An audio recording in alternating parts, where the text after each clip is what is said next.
This podcast is part of the C-Suite Radio Network, turning the volume up on business. Welcome to the Business Power Hour, hosted by Deb Creer. Join us as Deb talks with her guests, experts in their fields, as they share real-life stories and techniques to power up your business. Good morning, good morning. I am Deb Creer, and I am passionate about giving professionals the tools that they need to make themselves and their businesses as successful as possible. And my guest today, this is going to be so much fun because this is a topic we've never talked about on this program. And we're getting close to episode 500. So, it's kind of interesting that this is not a topic that has come up. And so when my guest reached out to me and said he'd like to be a guest, I was really interested. I thought, hey, this sounds very cool, but I was a little skeptical too. And so let me tell you a little bit about him so that you know where we're coming from when we start talking about this. So if you're not winning in life, you're losing. Purdeep Sangha helps entrepreneurs win in business and life. His personal mission is to help men live more fulfilling lives, have passionate relationships, and raise happy families. As an entrepreneur, husband, and father, Purdeep knows exactly how tough it can be to balance a successful business with a happy family. Purdeep uses his proprietary system called the Winner's Formula to help men win. The system was developed using leadership psychology, latest neuroscience, and modern mindfulness to align a man's life energy, mind, and emotions to create exponential confidence, performance, vitality, wealth, time, options, joy, and fulfillment. So again, Purdeep, welcome. Thanks, Deb. I appreciate the opportunity to be on your show. Well, and as I was saying, I was a little skeptical, but more curious than anything. And it's funny because I've had several female guests on who have talked about how we, as women, the challenges we face with having to balance, and it's funny, there is no work-life balance. It's a juggling act, no matter what. It's, you're never even. I mean, there is no balance. Yep. And so, of course, when I was thinking, well, okay, you work with men, I thought, well, men don't need this. They know all of these things, which, of course, is wrong. And I think that's the big thing is everyone assumes that men just know how to be good leaders, how to be entrepreneurs and have a family and be successful and all of those various things. And so I love that this is what we're going to be talking about today.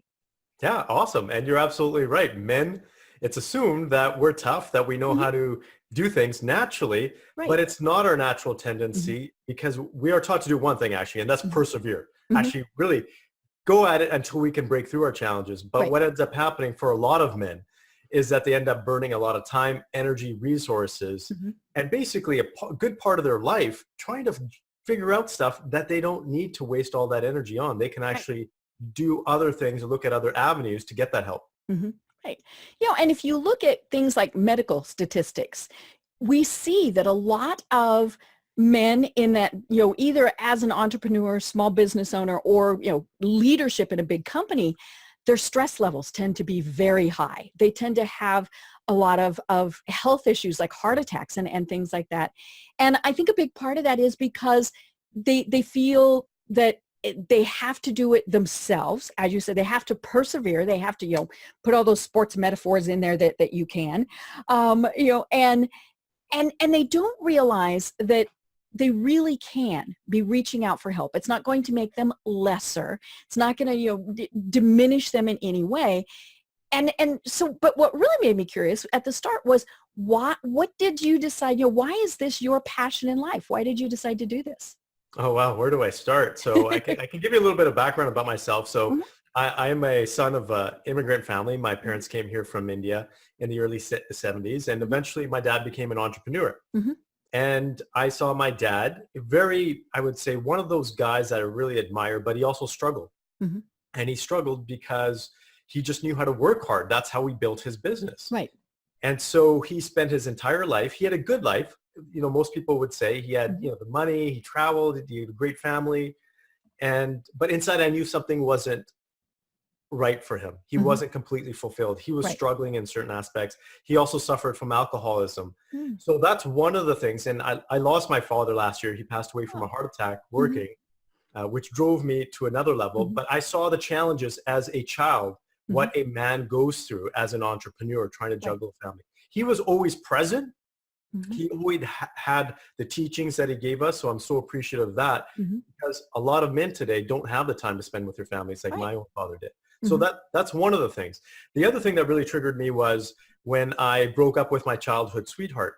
And that was almost 2 decades ago. And I was literally I was shattered. And I couldn't figure out why our relationship had broken up and gotten to that point. And that's really when I started to take a look at psychology and the psychology of relationships, particularly the difference between men and women. And I started to notice, and I was talking to some of the top experts in psychology and relationship psychology in the US, and they were telling me about these trends happening in relationships, and that society was changing significantly, and how men are actually taking a different role, and that's actually impacting their masculinity and their ability to be leaders. And so I slowly see that happening now, where a lot of men today do not know how to be men.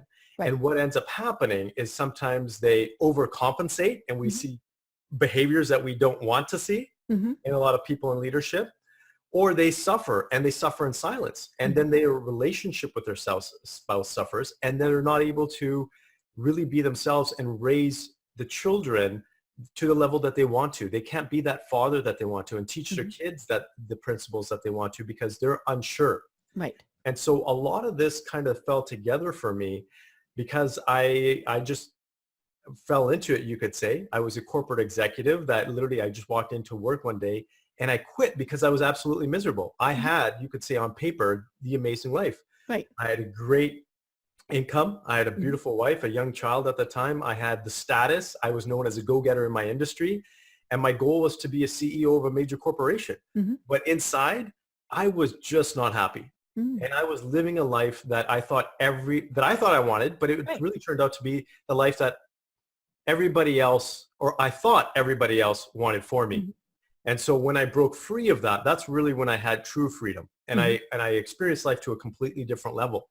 So my whole passion, my whole mission right now is to help men and really help them win, as I say, but win in their business, win in their relationships, and win in their life, so they have the freedom, they have the time to spend with their family. They're truly fulfilled and happy, because as entrepreneurs, as business owners, yes, people are intelligent. Yes, people are smart. Yes, people are go-getters. But when you ask them their emotional states, they're not where they want to be. And that is the biggest part. If you want to have a quality life, it all comes down to your emotions. It doesn't matter how much money you make. Doesn't matter how big your business is. If you are not feeling the inner content, the peace, the joy, or whatever emotions you want to feel, then what are you working so hard for? It's a question I ask a lot of men these days, and a lot of men cannot answer it. And their default answer is, well, I want to give my family the life that they deserve. Well, great. Don't you think your family wants you around? Don't you think your family wants to see you extremely happy and joyful? So a lot of people are building their lives backwards. And we see men that are working, the 80 hours a week, or, and maybe they're home, but they're still working, all these various things. And then they miss especially their kids. They miss seeing their kids grow up and being there with them. And I think part of that, there's kind of the stigmas of, well, what do you mean, it's field day at school. You want to go to that? Isn't it just women? And various things like that, where, men are looked down upon or called, Mr. Mom. And of course there's, I love Mr. Moms. We all need Mr. Moms, but, but society thinks, well, wait a minute, why should you want to be home with your kids? Why should you want to do the things they're doing? Why do you want to take a vacation? Exactly. And all of these various things, because you're supposed to be always working, always making the money, and at some point you might retire. But, I've talked to a lot of men who, when they retire, they're lost. Partially because they had no idea what they were going to do. When my father retired, he had worked every day of his life. Now, we did go on vacations, and he did, I'm an only child, and so I was fortunate that he did spend time with me and do all sorts of things. But when he retired, he was lost. He had absolutely no idea what to do with his free time. So he ended up kind of volunteering, doing what he used to do. And the same thing was with my father-in-law. He had completely retired, but he still went into the office every day. And, and so men just really don't know what to do once they reach that age. And the key, of course, is that they should have been doing it all along. Yes, absolutely. So there's a 3 C's that a lot of men are looking for. They're looking for more confidence. They're looking for more clarity. And they're also looking for more control. And I'm not saying like overbearing control, but control where they feel like they're actually taking the steps forward of their life and actually leading the circumstances rather than living with the circumstances that are given to them. And that's the big difference. And so for men, there are not, and I've researched this, is there are very few opportunities and groups out there specifically for men and men in business where there's a safe environment. So the work that I do, we talk about everything. We talk about fatherhood. We talk about sex and relationships. We talk about men that feel like they're cowering in their relationships. So we talk about all of these things in a safe environment. And once men open up to that environment, they realize, wow, they're not the only ones feeling this way. That pretty much 9 out of 10 guys sitting around the table are feeling the exact same way. Some guys have figured it out. Some guys have not. But it's an opportunity for them to really express themselves and actually come up with solutions in a safe environment where they don't feel like they're going to be judged and criticized. Right. And, and I think that's the important thing is men do think, and of course, like I would know, but I think they do think they will be criticized. There might be derogatory terms that are used, all these various things.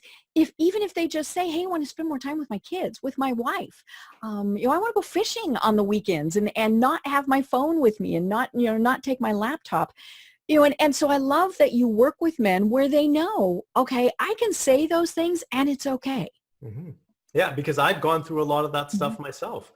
My wife and I, for example, we've had our challenges. We've been on the verge of divorce a number of times and we've worked through it. So it's everything that everybody experiences that comes together. And there's an aha moment that I can tell you for sure, without a shadow of a doubt, that I can sit in a group of 10 men and 8 of them for sure will not be happy in their relationship. And that impacts their ability in their business. So they are not as motivated because they're working their butts off anyways. And then they're thinking, if I'm going to go home to a relationship without passion, what's the point? Why would I put any more time and energy into this and have that motivation? So all of these come to the surface and then we come up with solutions to really tackle it. And, it is very complicated because as we said at the start, there's not anything really for men. I mean, women, let's be honest. We do have, as I said at the start, all these women who are helping us balance all of these things. Lots of self-help books, lots of groups. I mean, hello, there's a women's group every time you turn around. And whether it's, a book group, a business group, or whatever, that is just for women, we obviously feel more open and more able to express our feelings, and part of that is, it's just ingrained in us because we're told that we can. I'm a baby boomer, and and we were definitely brought up with little girls were social and and it was okay to be emotional, but little boys, no, you had to be tough. Little boy falls down, no, can't cry, and so from like when they're 2, we've been telling little boys you have to be tough, you have to have the stiff upper lip, all of these various things, and the little girl falls down and oh, poor little baby, and so and I see that happening with other age groups also, because it carries forward, and so it like I said, this is just fascinating to me because it's one of those areas where, as I said, we don't think it's needed, but clearly it is. Yeah, it's very needed. And there's another, you can say ulterior motive to what's happening because there's a big movement we hear the term called toxic masculinity. We hear this, and we hear men in power that abuse their power. Right. And we assume it's based on them being men and based on masculinity, which is a total, it's non-factual. It's not actually their masculinity. It's immaturity. It's stupidity. It's things outside of masculinity, because a true masculine man doesn't have the need to do that. So what's happened now is there's a pendulum that's really shifted. And a lot of men now, I've talked to a lot of men in business that talk about they feel like they cannot hire certain positions, and they cannot hire women. They cannot have an open conversation with women anymore. If they do have a disciplinary conversation, they have to have another woman in the room with them. What ends up happening is that's transferring from their business into their relationship as well, because they're not effectively able to communicate now with their wife and with their children, because subconsciously they have that same belief ingrained into them. And we have people now in poor leadership positions that are men that are actually fighting back. They're actually fighting back, and they're fighting back in a not so healthy way.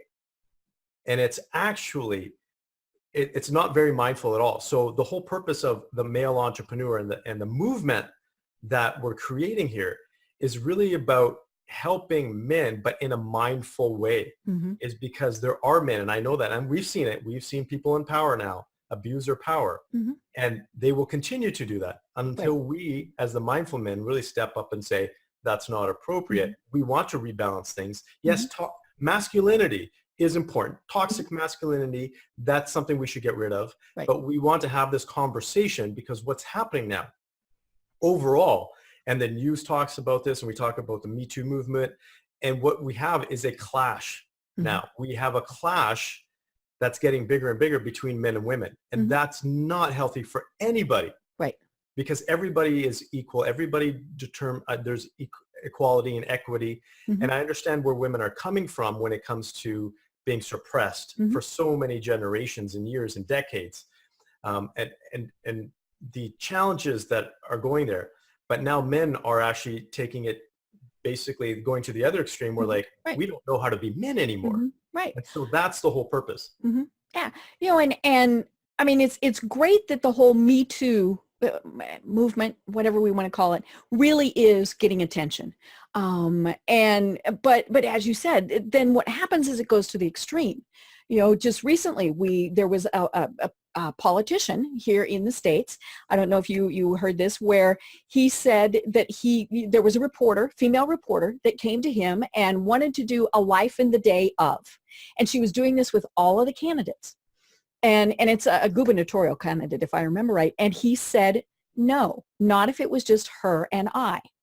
And, and part of that was because he, some of his reasonings and rationale were a little wishy-washy, and, he kind of looked at it and went, yeah. But he also, one of the big things was, he said, I don't want anybody to look at it and say there might be something wrong. And, and we hear about executives that will no longer travel with their other executives who are female, or they have to have somebody else who goes along, which is, you have to have a chaperone. And that's not doing either side any good, because then what happens is, as women, we're being left out again, because, the CEO, the whoever is saying, I'm sorry, I can't, you can't travel with me. And so you're right. It needs to come back to rational thinking. And people saying, okay, hello, we can be adults and do this. Yeah, absolutely. And think about it. And I talk a lot about from a scientific perspective, from a quantum physics perspective, as well as spirituality, because that's a big component of what I believe in and what I teach men, is there's always polar opposites. It's like the yin and yang. There's always polar opposites. The masculine energy is polar opposite to the feminine energy, but we need each other. We cannot live without each other. And we are attracted to each other for that very reason, that we are polar. And so that is the most important thing. My wife and I, we joke about it. She's very highly feminine. I'm very highly masculine from that state. And we have that attraction because we keep that balance. Now, if we lose that balance, that's when our relationship, I can feel it and she can feel it, automatically starts to lose that attraction. And we start to seeing, that's where the resentment starts. And then we start seeing issues. And then we go back to the core fundamental thing to say, okay, are we in our natural state? Is she in her natural state as a feminine woman? Am I in my natural state as a masculine man? And once we rebalance that, our relationship actually goes back to where it needs to be. Right. And as women, a lot of us have been taught, well, to be successful in business, you can't be feminine. And I mean, all the women that wear business suits. Now, there's a variety of reasons for that, but yeah, I mean, we're told, no, you have to dress like a man in order to be successful in business. I have one business suit and I don't even think it fits anymore. But I used to wear suits all the time, and that really was, something that I did. But, what I love is when I go somewhere and I see a woman who is in an absolutely gorgeous dress. She is being feminine. She's, and so she's being her, and I talk a lot with all my guests about how we have to be authentic to ourselves. I'm not going to wear a dress. That's just not me, but I'm also not going to wear the suit. And so it's funny because then, men are told, well, you have to be very masculine and women can't be feminine. I mean, we get all these horrible mixed messages. Yes. And that's the whole thing. And that's why it's so important that us as influencers, that we share the message that actually is healthy. And so you talk about that. I do tons of research. That's what I love to do. Is I've seen how successful executives are, both men and women. And I can tell you some of the best executive women that I've come across are the ones that are actually naturally in their feminine state. Right. Because a woman in her natural feminine state can actually convey her message and men will actually listen. Right. If a woman comes at him from a masculine standpoint, a man automatically puts up his back and says, you're going to challenge me from that standpoint, because that's how men are built. Men are built to challenge each other. That's how we look at each other. It's a hierarchy system. So as soon as you step into the domain of that, you become part of that. So in order to have more influence, it's actually more important to be authentic, to express your feminine, because men will listen from that standpoint. Right. And there are women, obviously, who are more masculine. They love wearing the suits, whatever it is, and all those various things. But as you said, it has to be authentic to you. Yes. And because, if you took a woman who loved wearing suits and said, you must wear a dress, she's just going to be mortified. Exactly. But, so women, I think we really do get very mixed messages. And then what happens is, we're giving the men mixed messages, as you said, and so they don't know, well, okay, wait a minute, I'm not quite sure how I'm supposed to be around this person. Yeah, because men, right now, what men are dealing with is they don't know whether they're being controlling, overbearing, whether they're being masculine enough, whether they're being too masculine. And now there's this whole shift where they're confused, and that's where they need the right insight, we're talking about we're not talking about from a political standpoint. We're not talking about from real research, relationship psychology, leadership psychology, for people to sit down and say, this is how a healthy relationship, this is what a healthy, man looks like. Typically, everybody's different. Right? There's always varying degrees. You can't pinpoint somebody, but these are just some behaviors that might help you actually feel more natural to yourself. Right. And it's got to be just very difficult to be a man just in today's world, because everything's so confused. I was talking to someone the other day, a woman who was incensed. I mean, she was just bent out of shape that a man had opened a door for her. Oh, seriously? Yeah. And, I'm like, if I get to the door first, I'm going to open the door. If whoever, male or female, gets to the door first. Now, what I tend to do is, if it's someone who is my senior, I will try and get to the door first and open the door for them. And I don't care if it's male or female. To me, that's just what feels right to me. But I mean, she just, and she went to a different door, which made him look stupid because he's standing there holding the door open. But it also made her look bad, and that's where, as I said, it's so confusing, because we don't know, well, is it okay for us to have a man open our door? Is, like I said, whoever gets there first, open the door. Yeah, exactly. And I think it just goes back to feeling what's right for you. because we have so many social pressures today, and especially with social media, we have so much of this, okay, this is what it should be, or this is what it shouldn't be. We are easily influenced. So going back to your natural state in terms of what feels right is what people need to live by. Right. And so, of course, the problem is we don't know what that natural state is, and especially for men, and so that's how you work with men, right? Is to get them back to what their natural state is. Yes, we take a look at it from a number of different levels, but again, we as human beings experience life in 3 different ways. We think, we feel, and we sense. That's how the human species body works. And so most of us are misaligned in at least one of those areas where we might have the right mindset, but our emotions aren't there. Okay. Or maybe we got the emotions and we got the mindset, but we're not using our sense. And we as human beings, we have a 6th sense. We have a sense, a gut feeling.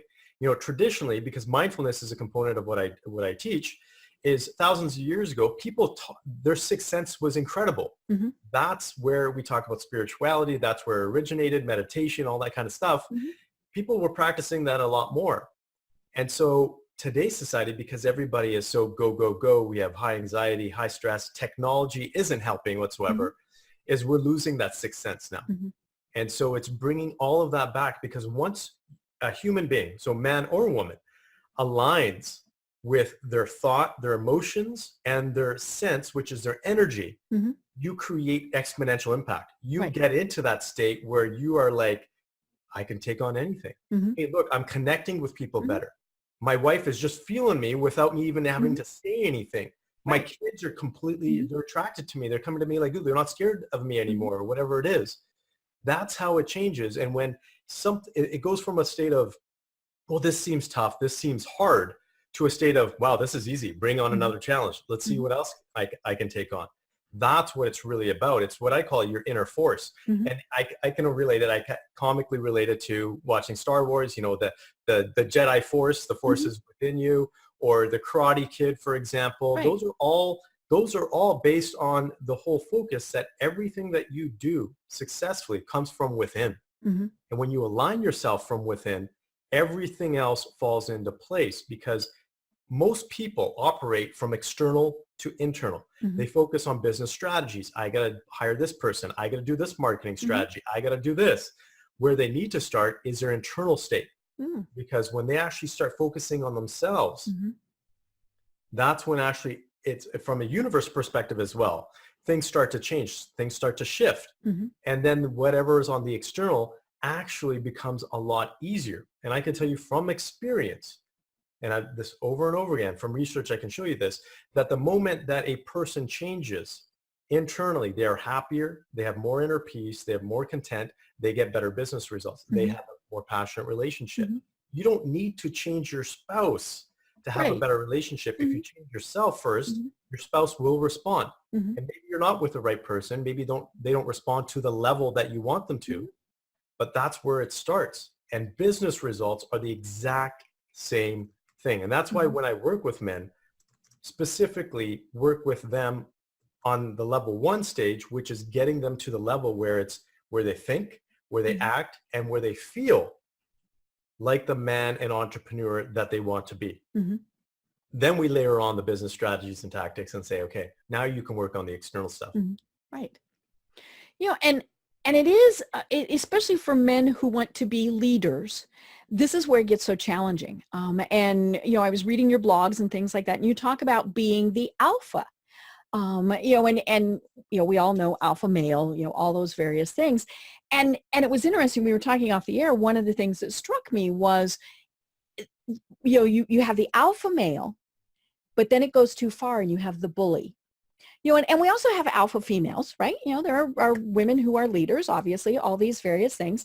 But if we take that step too far, we're the word that rhymes with witch. So we get these 2 B words that are there. And, so how is it that a man can be, a good leader and be that alpha leader without going too far? Yeah, the first thing is the concept. If you take a look at the terminology, the letter alpha, it's a Latin letter, basically. It's one. It's one. It's beginning. It's actually creation. That's what it is. And the whole Mm-hmm. purpose of being an alpha male is being the leader so you can create your destiny, so Mm-hmm. you can create your life and not be a follower and deal with the circumstances and the life that's given to you. Mm-hmm. That is the whole purpose. So when you are an alpha male, you don't need to pronounce and basically say, I am the alpha male. Mm-hmm. People automatically around you see your Right. leadership. They have Mm-hmm. confidence. They have trust in you. Mm-hmm. And they say, this person, this man can lead me to where I want to go. Mm-hmm. I acknowledge his vision and I'm on board. Mm-hmm. What ends up happening is in the bully state, they are not alpha. It's actually the complete opposite. Right. Yeah. And so they lack the confidence. Mm-hmm. They lack the actual leadership skills because now they're using force. They're using other tactics to get people to adhere to where they want to be. And it is a fine balance. Mm-hmm. It is a very fine balance. And I think the most important thing to realize is actually take a look at who's following you and Mm-hmm. take a look at, are you actually serving them? Are they Mm-hmm. actually getting the benefit Mm-hmm. that you're trying to provide? Because ultimately as a leader, you're a leader because you're actually doing things for other people and they're Right. following you Mm-hmm. based on that. Mm-hmm. So is your following, is your tribe, is your family benefiting Mm-hmm. from your leadership? That is the most important thing. And be Mm-hmm. open and honest and actually have those conversations, because as men, we might think, and for example, men, prime example, I'm working 16 hours a day to provide for my family. Mm-hmm. Well, have you sat down with your wife and kids and had a conversation to say, how does it make you feel that I'm working Right. 16 hours? Mm-hmm. You feel like you're actually having a lifestyle? Mm-hmm. I can bet you anything. Your wife will probably say, I would like you home more. Mm-hmm. I would like you home for Right. dinner. Your Mm-hmm. kids will probably say, Daddy, I want to see you more. Mm-hmm. I don't want you to shoo me away when you say, I'll do it, but I have work to do. Mm-hmm. Exactly. So what we perceive a lot of times that we're actually doing for our tribe Mm-hmm. is not actually how they're living it out. Mm-hmm. And so it's important to keep that consistent feedback and that communication, because that communication is what keeps you in check. Right. And we see that in business too, where, you assume, okay, well, my employees think we must be the best in the world. We must be selling the most product. We must be this, we must be that. But then when we look at the companies that are very successful, they're the ones that, as you said, are looking to make it a good place for their employees to be. Do they have the good balance? Back to that word. Are they able to work from work from home, whatever it is? But is it a place that they think, wow, I want to go to work on Monday morning, or, oh my God, I can't wait till it's Friday. Mm-hmm. And again, that comes from being that good leader. And I had a boss, this was years ago when I was very first, out of college working for somebody. And he thought that being a leader meant that he had to be controlling, that he had to be, I mean, he was mean, he was nasty, he swore, he threw things. I was, young enough, and this was long enough ago, I didn't realize I don't have to put up with that. And I really did at one point go, no, But like when he traveled a lot. And so this was just the most annoying thing in the world. He would call at exactly 8 a.m. and 4:50 every day to make sure we were working. And of course we were. I mean, very rarely were we not there. But, then of course what it did was it annoyed us, because it was me and another woman who worked in the office. We were good workers. We weren't slacking off just because he wasn't there, all these various things. But, we would do things like he'd say, I need to talk to the other woman. And I'd say, she's in the bathroom. And she was, but she'd do that on purpose, and so we played games with it, because, and all that did was really make him frustrated, because then he had lost that control that he thought he had to have as a good leader. Yes. And we knew a lot about his private life. His wife came into the office a lot. And you just looked at them and knew how unhappy they were. Mm-hmm. And because he was the same way at home. He had to be completely and totally in charge and in control. And, it just, my understanding is he actually died at a very young age because he had a heart condition. But a good leader is not in control. And I'm doing that in my little air quotes, because in control really isn't, the place you want to be. No, and the most important thing to realize is to be in control, you have to be okay with not being in control. Right. So control is really about inner control. Mm-hmm. And Yeah. getting to that standpoint, again, it's the internal environment versus external environment, Mm-hmm. because you really don't have that much influence on the external environment until you have influence on your internal environment, Right. as I said before. So working with men, I get them to the point where when their employees say something they don't like, they don't react. Mm-hmm. They take it from a completely different level, and then their Mm-hmm. employees see them reacting differently, and then they're like, Mm-hmm. okay. Or they hold their employees more accountable, for Mm-hmm. example, or they don't react in their relationship situation, Mm-hmm. or when their kids are misbehaving. All of these components, because and they walk away with being completely satisfied Mm-hmm. with their feelings, how they reacted, and they feel good about themselves. That's the most important thing. Mm-hmm. So that control is all about self-mastery and within. Mm-hmm. Right. Well, and one of the hardest things, and I'm probably pretty much an alpha female. Ask a lot of people, and they would say, I have to be in charge. But one of the hardest things to do is, as you said, is to let go of that, Yes. and to realize, you know what, that person is the right person to be in charge of this project, and I'm going to let them do what they need to be doing. Mm-hmm. They know they can come to me if there's something that they need, but micromanaging is, of course, one of the worst things that you can be doing. And when I've, I struggle with this, let's be honest, but when I realize, okay, just because somebody does it different doesn't mean it's wrong. Mm-hmm. Exactly. And so from a neuroscience perspective, here's something else to understand and take a look at, is every thought that we have, every action that we take actually consumes energy. Mm-hmm. And every time we have to decide on something, it consumes energy. Mm-hmm. And so, we could do a deep dive if we like, but basically you want to spend your energy on the things that bring you the best and the biggest results. Mm-hmm. So if you're trying to control things for other people and other things that you don't need to, you're actually taking yourself away, taking that energy Mm-hmm. away from the things that matter. You will Right. have less energy to take home and use with your family, Mm-hmm. for example. So, and that's all neuroscience. Your brain consumes about 20% of your Mm-hmm. daily calories. How you make decisions. You have two systems in your brain, system 1 and system 2.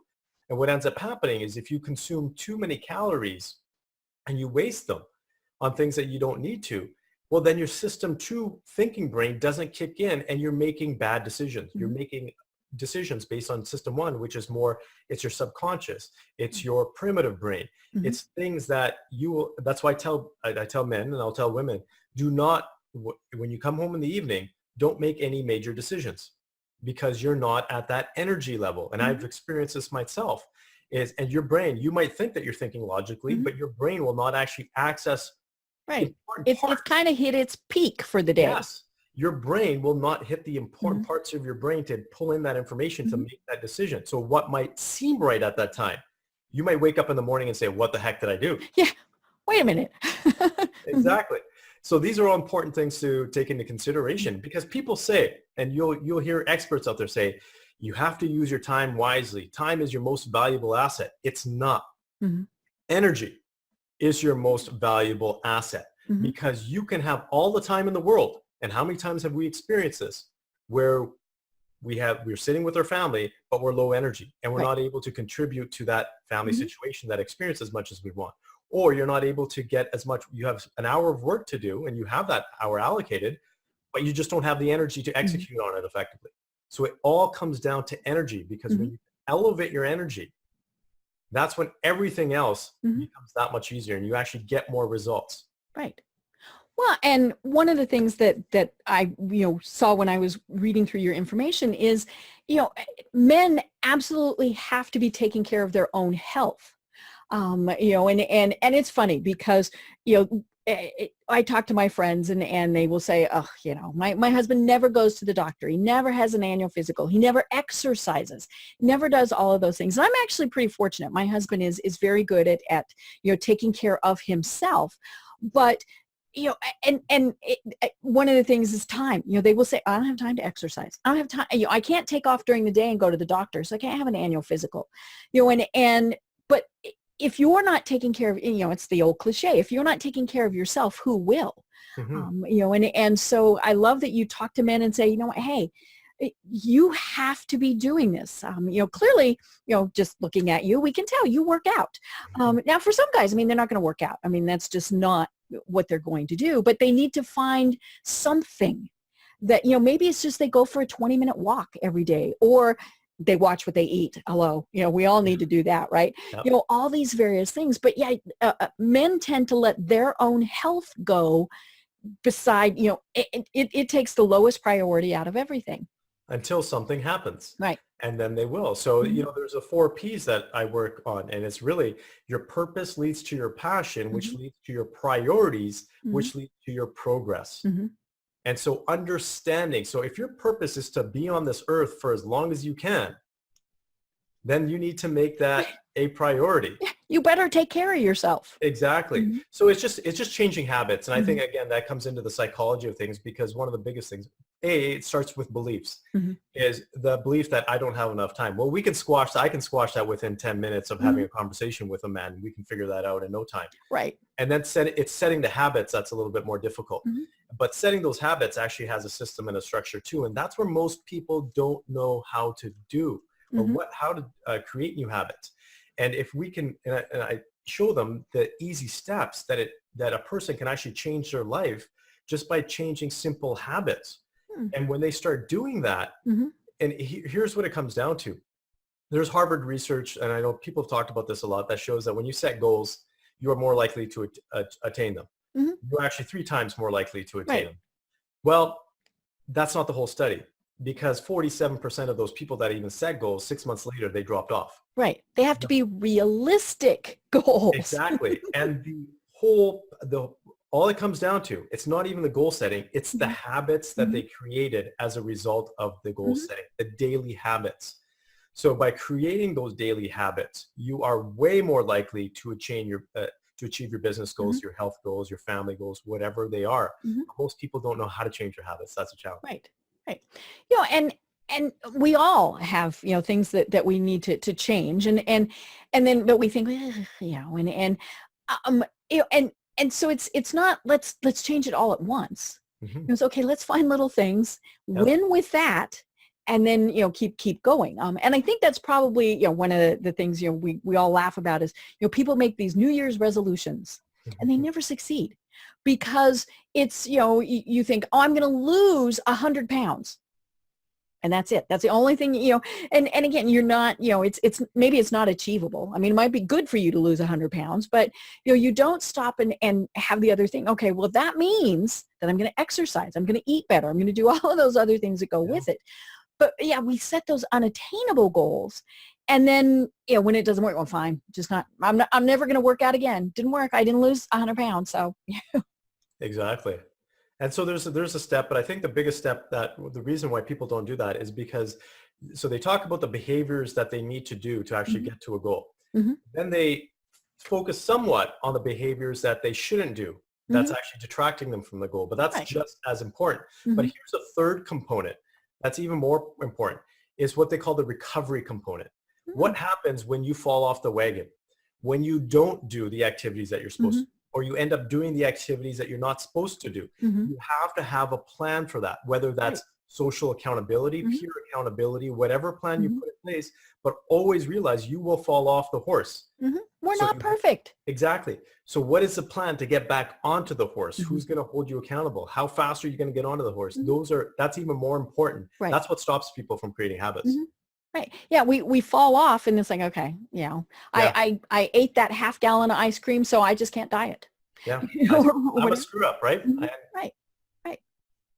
Well, one of the things that we were talking about at the start of the program that I want to talk a little bit more about is the fact that, men are told, believe that they have to go it alone. In order to be successful, they have to do everything alone. And I love that you talk about the fact that one of the most important things that men have to have are mentors. And it's funny because women are told that all the time. If we want to be successful in business, we need to find a strong female and have her as a mentor. And that's great. I mean, that is an absolute, but, men are told you have to go it alone. So why is it important for men to have a mentor? Well, or more than one? Well, there's a number of reasons, but here's the most important reason. If you can have someone help you achieve your goals faster and easier and not waste the time, energy, and resources to get there, why wouldn't you? And I'll just use a prime example. I have mentors myself. I have some of the best mentors around the world. And I spend, and I'm just openly saying this, is in the six-figure marks to have my mentors every single year. And I do it for very good reason, because I know it's going to cost me thousands of dollars to sit here and talk to this one person for an hour. But that person will save me tens, if not hundreds of thousands of dollars of effort, wasted time, money, whatever it is. So that is the most important thing to realize. Again, it comes down to your energy. If you're going to burn your energy on things that you don't need to, you're not going to be able to use it in the effective way. It all comes down to opportunity cost. That is the biggest thing, because you can go down one path and people say, well, you learn more while you struggle. You learn more from your failures. Yes. Yes. To a degree. Yes, you do, to a certain degree. But you don't want to keep doing it and burning yourself out. If you take a look at the most successful people, the most successful entrepreneurs, the most successful investors like Warren Buffett, what do? They make sure that they don't lose a bunch of money. That's what they do. They make sure they're not burning their money. They make smart choices and they get the right people to educate them on certain things. So if the smartest people, and I've literally, Deb, over the last 4 years and longer, I've traveled the world and studied some of the best entrepreneurs in their industries and found those behaviors and actually created, that's what the winner's formula has been created from. And there are common denominators. The number one common denominator is that they all have mentors. They all do. Even the most successful people that we think that are billionaires all have a mentor. So if the top 1% are doing it and it's helping them and it's making them extremely successful, why wouldn't you or I? Right. Well, and it's funny because as we were talking about this, one of the things that I thought of is, when a man starts working out, more than likely he's going to hire a personal trainer for a variety of reasons. He wants to make sure he doesn't get hurt, that he's doing it right, all those various things. And so a mentor is the same thing. It's somebody who's going to help guide you, keep you accountable. I mean, we mentioned that, when things don't go the way they should, you need somebody to say, okay, let's walk through why it didn't work and what are we going to do next time and all of those things. But, how does a man who it has been told you have to go it alone, you can't do this, how does a man find a good mentor?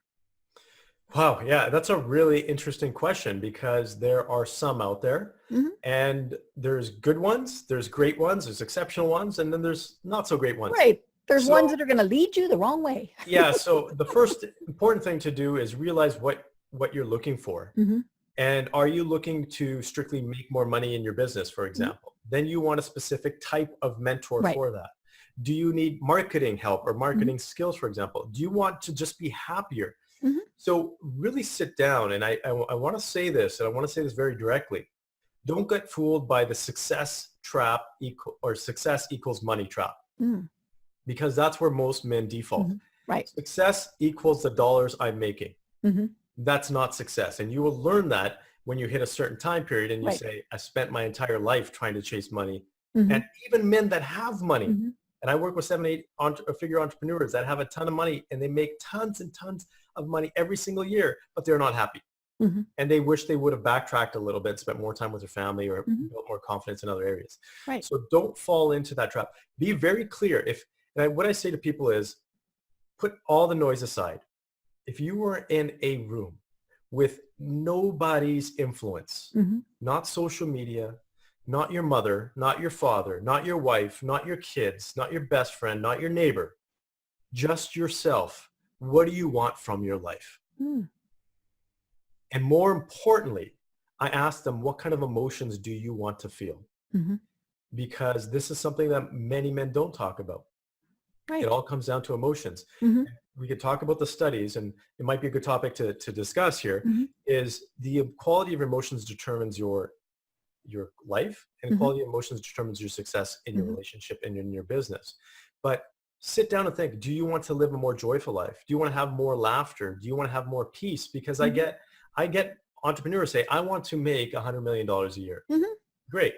So what kind of emotions do you want to feel? Well, I want to be, joyful. I want to have inner peace. And then I say, hold up one sec. Yeah, there's kind of opposites here. Yeah, at some point in time down the road, you might feel inner peace. But if within the next year you want to feel inner peace and make $100 million, no, it's not Probably going to not going to happen. No.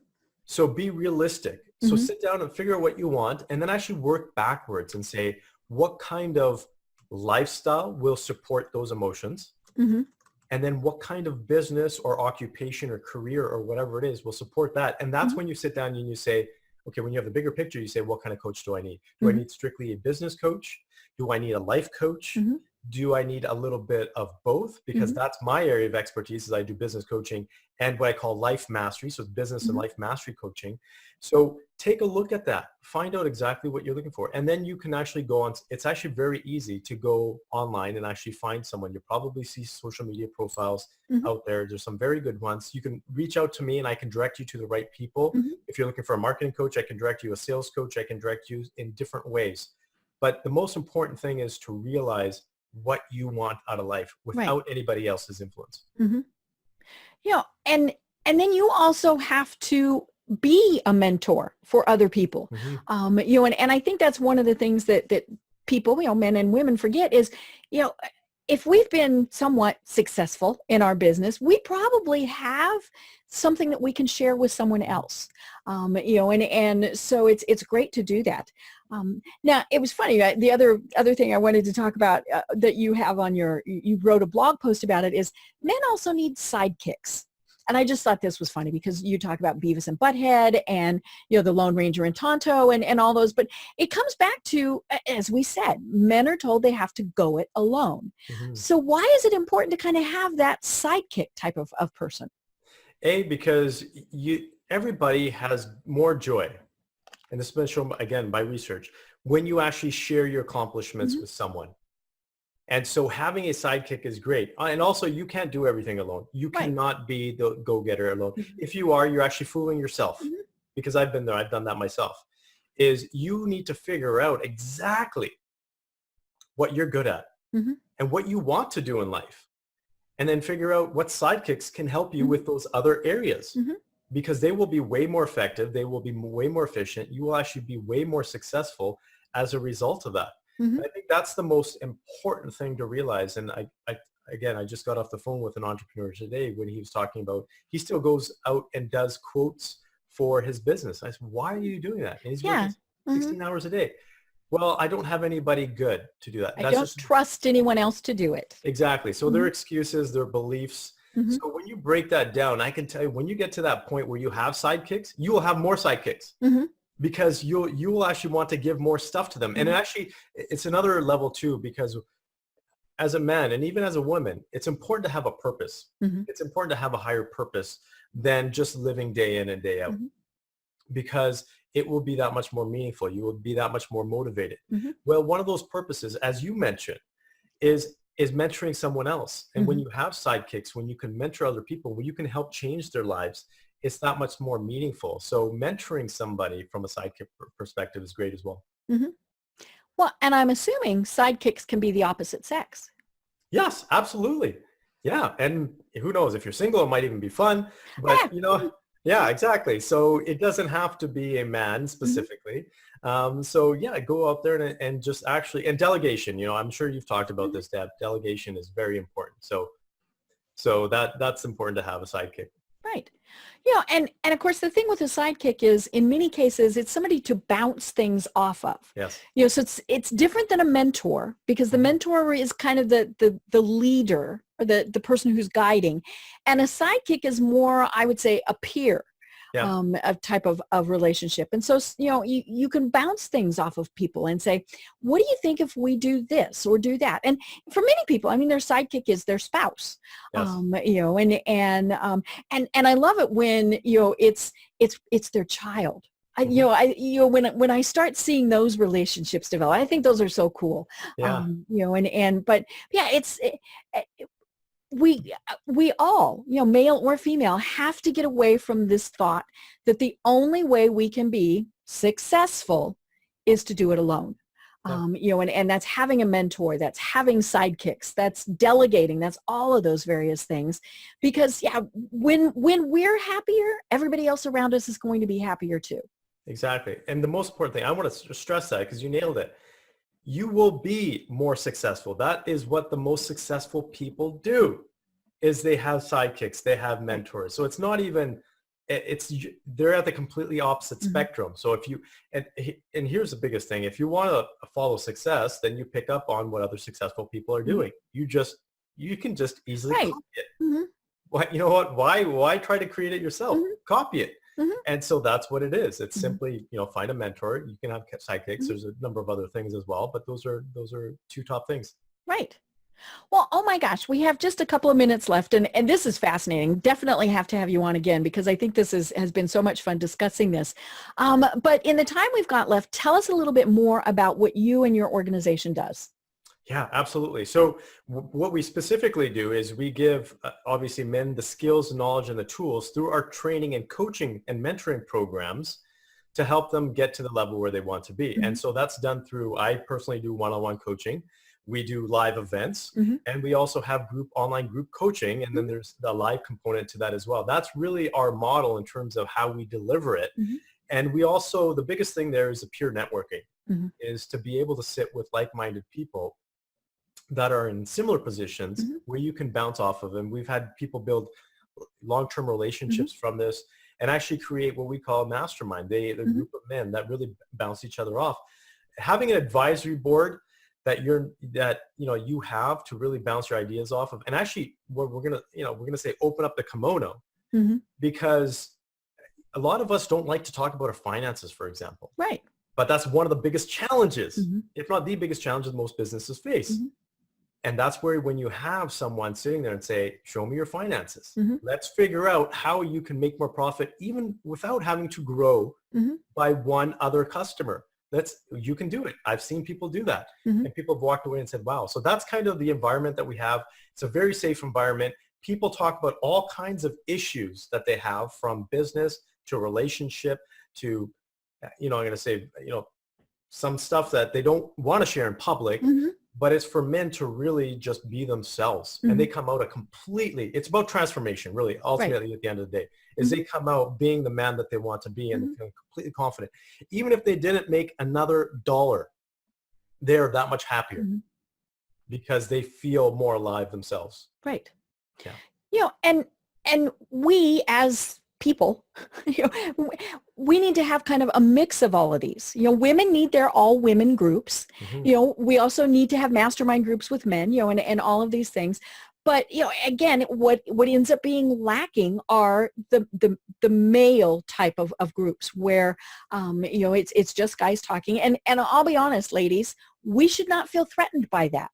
And we shouldn't see it as a negative either, and it's not the old boys club. It's not, all those various things. And that, I think, is one of the drawbacks too, is, men are thinking, well, it's going to be thought of in a negative way if we do this. No, it's just part of this process that we need to go through. Yeah, it's amazing. I can't tell you how many referrals I get from women that say, my husband or my colleague or whoever, my boss could use this. It's actually, I probably get more referrals from women than I do from men. It's actually pretty amazing. That's because we're smarter. Yeah, that's probably true. Yep. Great.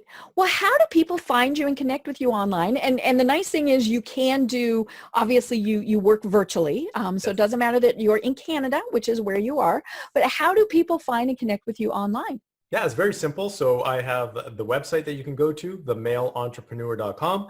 And feel free, I'd love for you to go out there and listen to my podcast, because we talk about what I like to say, the guys that the stuff that we like to think about, what we don't say openly. And that's at the Male Entrepreneur Podcast. And you can find that at either themalelentrepreneur.com or malepodcast.com. Right. And as I said, I was reading through your blog and things like this, and it was very educational. I didn't think, ooh, this is only written for men. Oh, this makes sense. And so, ladies, I do encourage you to go in and check out this information. Yeah, great. Appreciate that. Thank you, Deb. Great. Well, Purdeep, is there anything you want to leave everyone with before we close? Yeah, I would say I just want to thank you, first of all, for being for allowing me on this podcast. And this message, I think my last message here is that we need to come together as a society, both men and women, and really come together and have open, honest communication with each other, and really take this road and this path together. So men needing help, we also need your help as well from women, because we need that support. There's nothing better than having my wife in my corner. So I think that's my last message. Right. I love it. Well, this really has been absolutely fascinating. And it's, as I said, we have to do this again because it's something that I think we obviously need to be talking about. And so we'll definitely have you on again. But until then, I'm Deb Creer. I've been having a great time talking with Purdeep Sangha. And until next time, everyone have a great day. Thanks for listening to the Business Power Hour, hosted by Deb Creer. Join us next time for more real-life stories and techniques to power up your business. You've been listening to C-Suite Radio. For more top business podcasts, visit c-suiteradio.com.